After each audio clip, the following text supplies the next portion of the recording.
Good evening, everybody, and welcome to this episode of the League One Review Show. Happy Halloween this weekend. We've had some tricks, we've had some treats, and we've had a horror show. Yeah, that one. I'm joined tonight by regular co-host Jake, Punk Chef 41. Welcome to the show, mate. Cheers, mate. How are you? Apart from the result? Yeah. Fair to middling. It depends how Tyler reacts to the absolute treat that was. I'm going to bring a red and a yellow card just to book you both, just in case. Yeah, I'm joined by Tyler. He's just underneath me. Both of the guys' links to socials and things are in the description. Please go over to their channels and subscribe. As you can see behind Jake as well, we always almost forget the Talking Wednesday podcast. We'll get that in there. Tuesday, 5 p.m. on Dirty Boxer channel and on all podcasting platforms. Yeah, platforms of choice. Nearly got it right. Beautiful. Welcome to the show, Tyler. First appearance on the show, and not a bad one to turn up on. How are you tonight? Yeah, I'm good, mate. Thanks for having me on. Yeah, we'll see how well it goes with the abuse that you throw my way, which will be rightfully. Well, I'll take it. I'll allow it. Yeah. If you do want to get involved in the show, please whack some comments in the chat, and we'll try and get through some of those. We are going to try and keep it to 30 minutes. Jake's got to be off somewhere else, so we'll try and fly through. So if you have seen the show before, you'll know that we go through midweek results, and there were only two midweek games this week, and Doncaster versus Cambridge is the first one. A good performance from Donny, and this gave me hope going into Saturday. I hope that kills you. Yeah, definitely. It's definitely the hope that kills you. I don't know if you guys have watched Cambridge. Number 18, Tracy, had an absolute field day down the right-hand side. Looked dangerous every single time he went forward.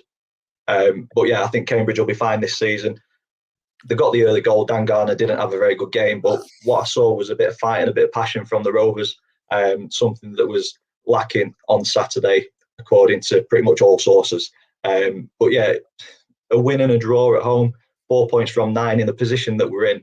Going into Charlton, who on paper or in the table, you're looking thinking they're not doing well. They're doing similar to what we're doing, so potentially we've got a result coming away from home, maybe as first point. But we will get onto that a little bit later. But yeah, positive at home, not too positive away. But Galbraith, very good player, absolute baller. Oh no. Moving on to the other game midweek. Yeah, this was a bit of a shock. Wigan starting very well. With you having your first show, Tyler, what's your thoughts on Wigan this season? Yeah, well, when they came to the Valley, I knew straight away that they'd be up there this season. Obviously, like with the improvements to the team they made in the summer was just, I was convinced that they'd be up there, and they showed that when they played us earlier on this season. But yeah, it was definitely surprised to see them fall short here against Lincoln. Lincoln haven't started that well this season, but I do expect Lincoln to be up there, sort of fighting around the playoffs this season. But yeah, was quite surprised Wigan fell short here. Yeah, definitely. I think, as you say, Lincoln, they've kind of hit and miss. Work with a Lincoln fan, and he says that they struggle to get goals. So to get two against a very good Wigan side, nothing to be sniffed at. But I thought Wigan were unlucky. They've hit the woodwork a couple of times. But scoring on the 95th minute. You had 20 shots and 2 only on target. That's your game completely gone. Definitely. Yeah. We've got Dawn King in the chat saying hello to Tyler. Hello, Tyler. Hello. Got Mr. Joe on tour as well, saying up the Forest. Oh, the Forest, fantastic season for them at the minute. So definitely that's short sweet for midweek. First 5 minutes, let's fly through that. And then we get onto the less positive stuff for the Rovers. Right, I'm just going to literally be referee here. Any argy-bargy and there's a card involved for either one of you. Don't worry about it. We were talking before we went live, and I have said that the frustration has dwindled. It's gone. It is now disappointment and kind of slowly getting to acceptance. But Tyler, talk us through it, mate. How bad were we? I'll talk you through it with pleasure, mate. But in all honesty, I think it wasn't really much of a test for us in the end. It was a pretty I don't think I've seen us dominate a side as much as I did yesterday. It was just absolutely outstanding from our point of view. I went into the game obviously with the results you pulled off at home recently, I thought, okay, this will be an interesting test. But then I saw your away record and thought, okay, I'm a little bit optimistic going into this game. I was a lot more confident than I was going into any other game this season. And yeah, we just bossed it from start to finish, really. You didn't offer us anything. Obviously, with 4 shots, 0 on target, you could just see how dominant we were. Obviously, first goal straight in from the free kick, was quite surprised that your defence actually allowed us to do that. Then obviously the penalty, Stockley's goal, bit lucky with the Dalberg saving it straight off his knee, and then Purrinson's header for the 4th was a brilliant header. And yeah, just a perfect day at the office for us, really. New manager bounce, Johnny Jackson. It's been outstanding for us so far. Win against Sunderland and against you guys, 5 goals, 0 conceded. And yeah, long may that continue. Yeah, hopefully we can keep these string of results going. But yeah, that was outstanding for us, but a nightmare for you guys. Yeah, definitely. That's the horror show. Massively.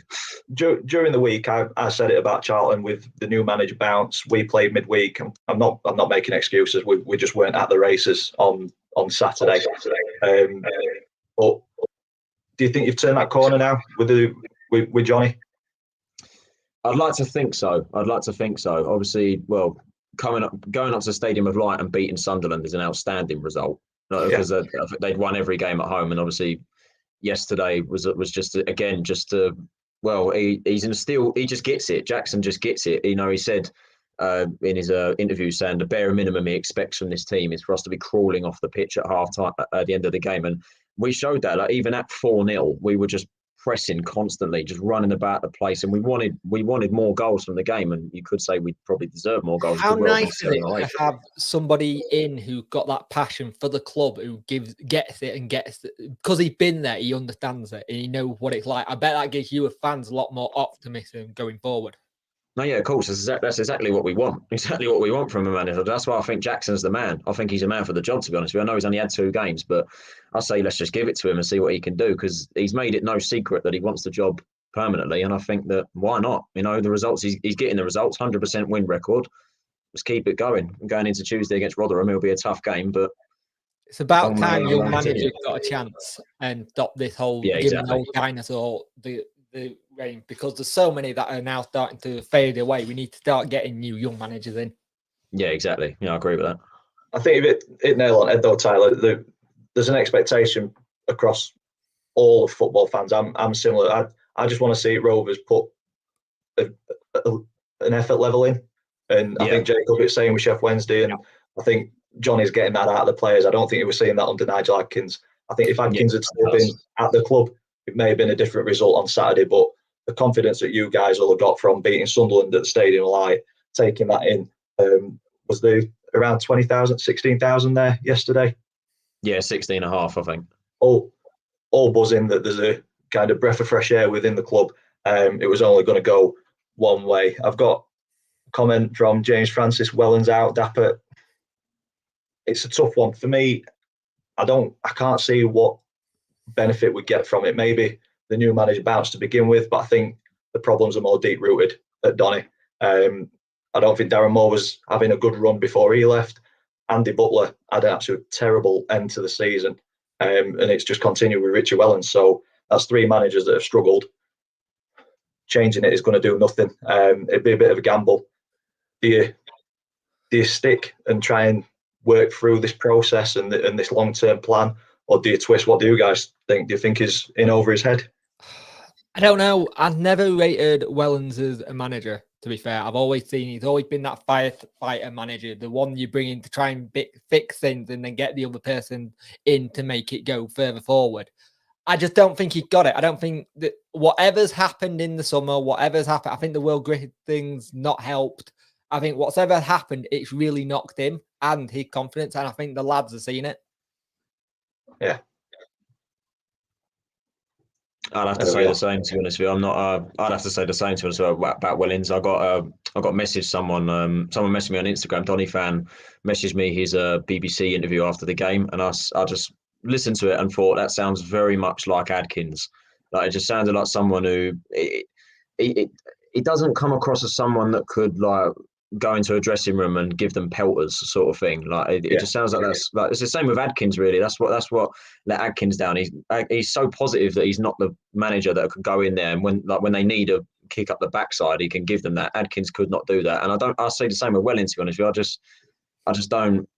Yeah, I don't have much confidence, but like you say, I mean, I know you've got ownership problems, and Charlton know all about ownership problems. But yeah, I'm not too clued up about that. But yeah, I don't have much confidence in Wellings turning this around for you guys, to be honest.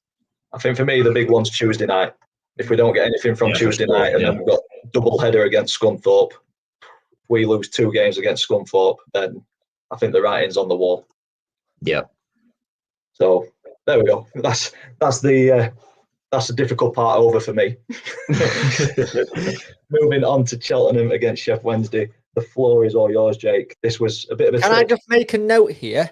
We were leading. 65 minutes. We were sodding leading. I had hope. I was praying. I'm going to see an away win, the first one since 2016. I'm going to be really happy. They were so much better than us. They bought the first half. We weren't even there at all. We really did struggle. And the problem we got is we're playing players out of position a lot, and it's getting to the point where it's annoying, where you've got someone who's a left winger you've got on loan from Wolves, and you're playing as a left wing back. Play him as a winger and see what happens. And the problem is, when we finally do get going, we look okay, we look solid, but we're not clinical enough. We give the ball. We're doing this playing it out from the back, and I don't know if it's something coaches are now taught to play out from the back, but we're not very good at it. We're really poor at it. We got Sunderland on Tuesday. If Sunderland want to beat us, just pressure us in the back. You'll win the ball. And probably will. Absolutely nearly gave them the opening goal early on. Bad mistake by our keeper, but we did get back in front, and it was great to see. And the header by Shea Dunkley was very clever. It was going way over his head, and he just repositioned his body to get the header. Own goal for Matty Blair, which was a weird one. Dunkley looked very annoyed. The thing is, the one thing that's filling me with a little bit of hope is that the players are rowing with each other, which shows me that the passion's still there. It's not set in yet. If they're still rowing with each other and stuff, that shows that they give a shit. They give a damn. They know what's what and what needs to be done. The problem is you've got a fan base who were expecting to walk this league, and you see games like this, and you get the usual, we should be smashing this team. It's only Cheltenham. They deserve to be here. At the end of the day, they outplayed us. They did quite well.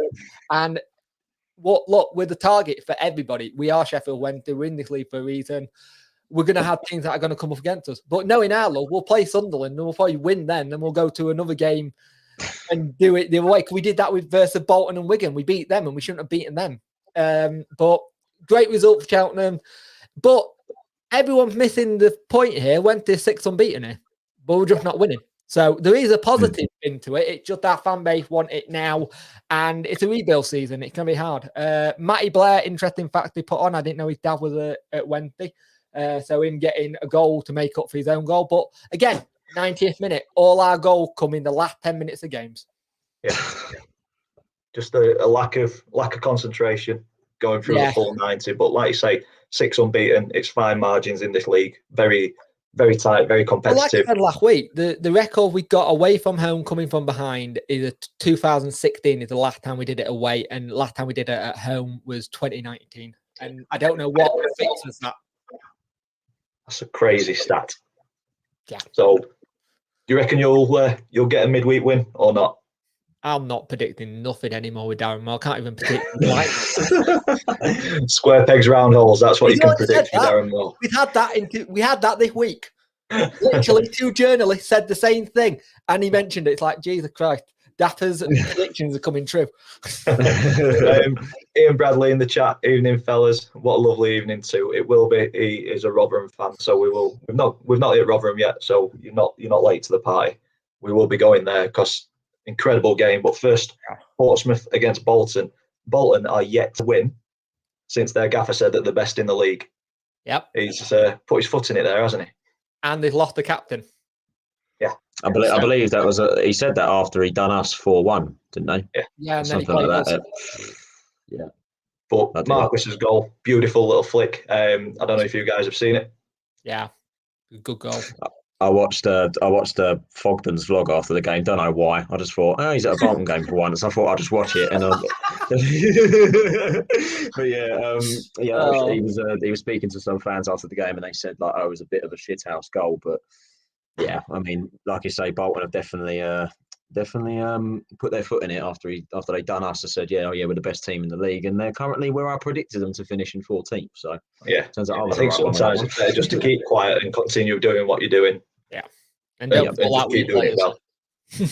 But yeah, there's so many ex-Rovers players who have scored this weekend, which is always fun to go through. Marquis was one of them. I think you need to do a Rovers starting 11 of ex players one week, just so we can see who they all are. Yeah, you might have to at this point. Yeah, that might make a good video, to be fair. Moving on to Gillingham against Accrington Stanley, 0-0. And for me, Gillingham absolutely dominated this one. What's your thoughts on this one, lads? They should have really smashed it, but fair play to Accrington Stanley. They are a team that when you come up against them, they normally are quite defensively solid, so it's hard to break them down. Yeah. But 20 shots, 7 on target, it's just not your day.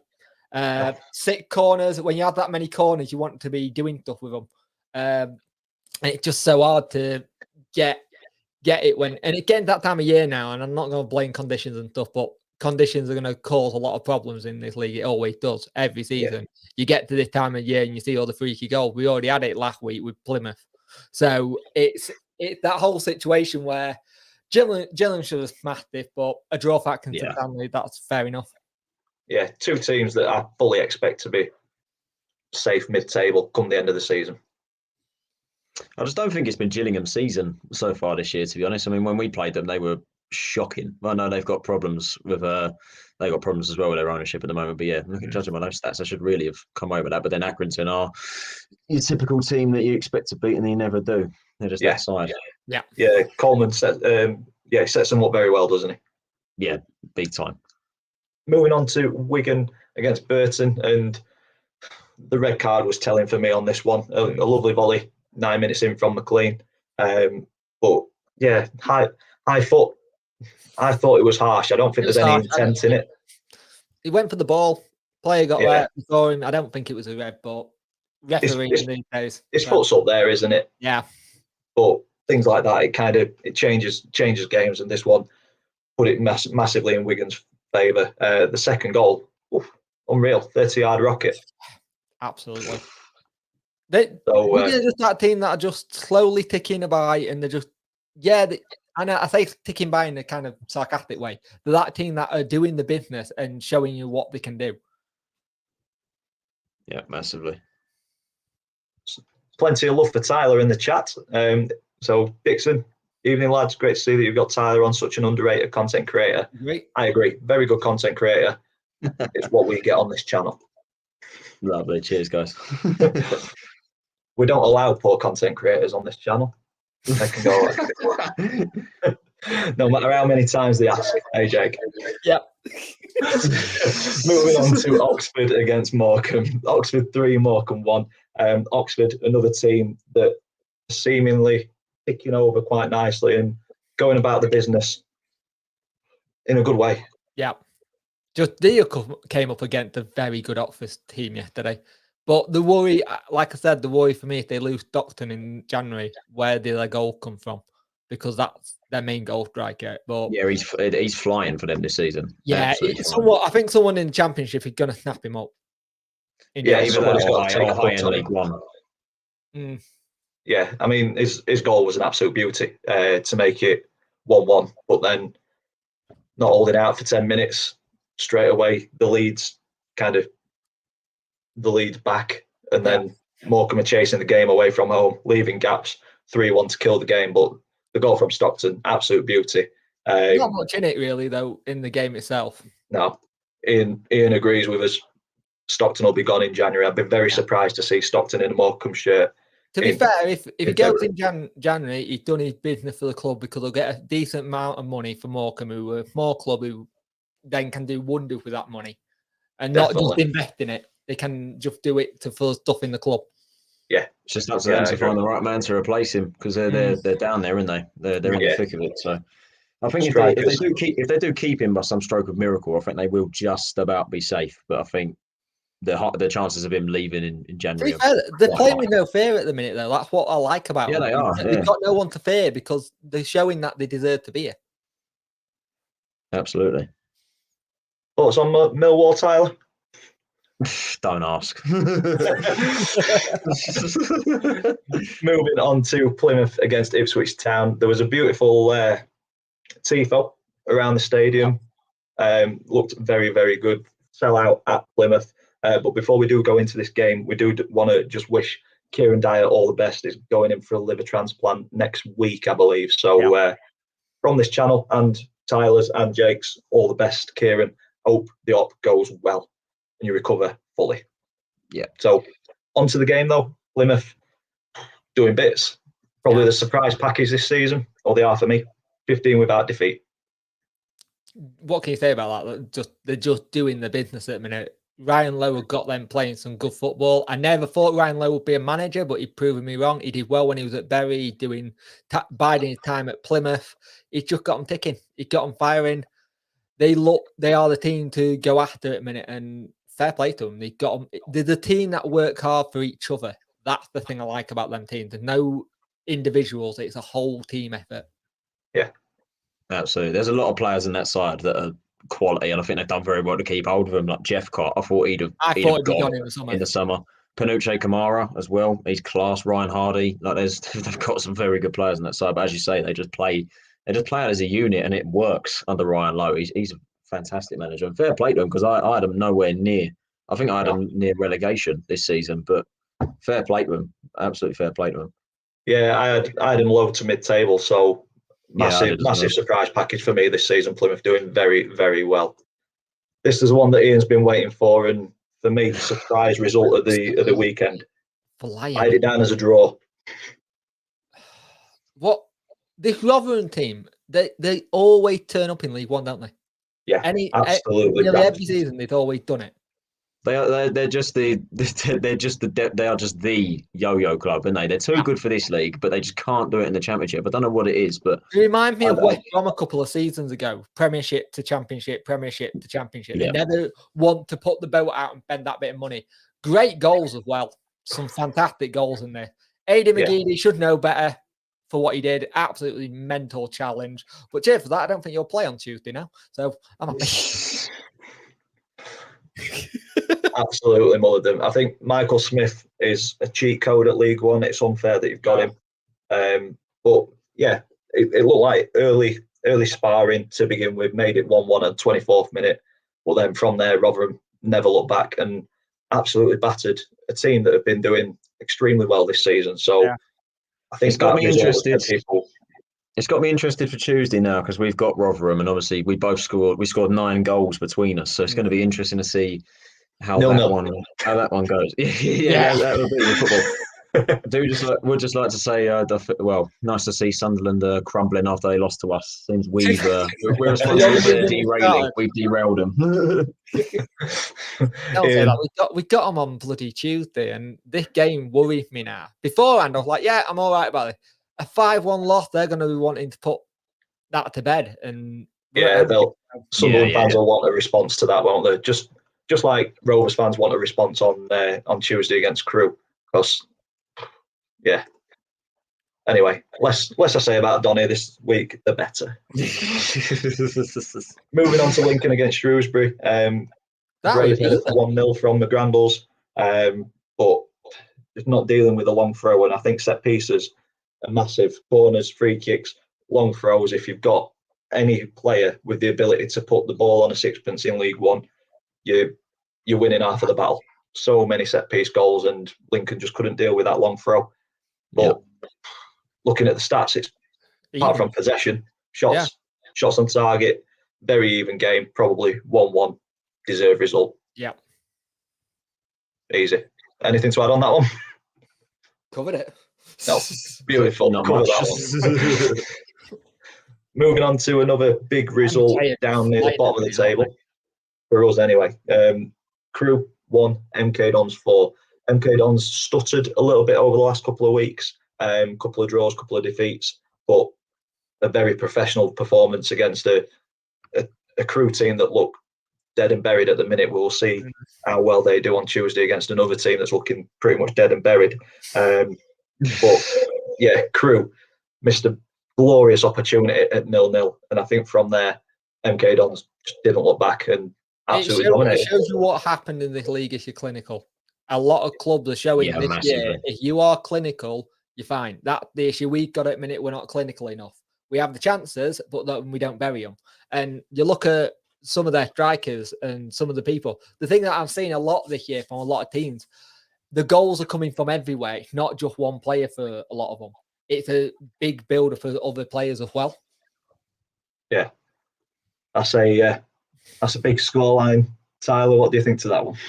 I bloody hope it's not 6-0. I thought we're past that stage now. Don't worry about 6-0s, mate. They don't hurt as much as you think they do. And Robbie has asked about Lecco. Got an injury? And how is he doing for you? Yeah, he went off 15 minutes into the game yesterday. Jai Simi replaced him. I was in the press conference of Jackson after. I can't remember what injury it was. I think it was a hip, but it doesn't look good, to be honest. I don't think there's been an update, to be honest. But yeah, hopefully it's nothing too serious because he's been a threat for us this season so far. Fingers crossed. Ian, no need for that. No need whatsoever. Used to like you. Second to last game on Saturday to go through. Cambridge 1, Wimbledon 0. Sorry, not Wickham. Been very impressed with Cambridge this season. Definitely one of the surprise packages this year. Yeah, they did well against us. They absolutely battered us. What a header as well. 18 yards out. Jonathan's beat me to it. Best looping header I've ever seen. Cracking header to win the game. But yeah, it's what, like you say, Cambridge doing positive things within League One. And I was worried about them at the start of the season with them losing Paul Mullen, but they kind of managed to turn that around into a positive. That Joe Ironside's scoring a couple of goals for them as well this season. They've got good players. I think with Mullen leaving, they're not relying on him so much. Somebody said who I was chatting to before the game midweek that if you took Mullen's penalties off, Ironside and Mullen are not too far off each other. So maybe Mullen leaving has taken that kind of focus. He went for the Hollywood money. We'll leave it at that. Yeah, definitely. And the final game to go through, big result here. Somebody did mention earlier on in the chat.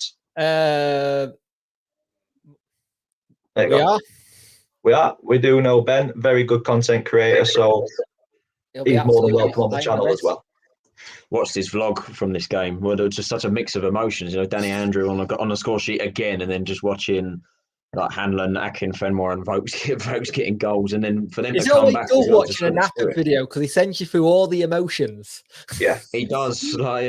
He's talking about it's that man again, Danny Andrew, and then it's just like, oh, for fuck's sake, we're fucked. And then he comes like, I love this club, it's 3-3. Like, it's just cracking. If you haven't seen it, watch it. It's brilliant. Yeah, very good. WhatsApp. It's always funny when Napa's in, because 1 minute it's gracing out, the next minute he's not a hero, but he's doing the business. And then it's like he's the man for the job after getting one good result, and then it's right back to hating him again. It literally is from one extreme to the other, isn't it? But fantastic content creator. Go and check that vlog out. But yeah, 2 ex-Rovers players scoring in this one again. I am going to have to do an ex-Rovers player League One starting 11 because you should do a starting 11 and see how many goals between them all they've all got at the end of the season. Oh, it'd be depressing. But I didn't say it'd be good. We've probably all got more goals combined than what the full Rovers team have at the minute. So yeah, we'll have more goals than all your goal difference combined. Yeah, we might get back to 0. Probably.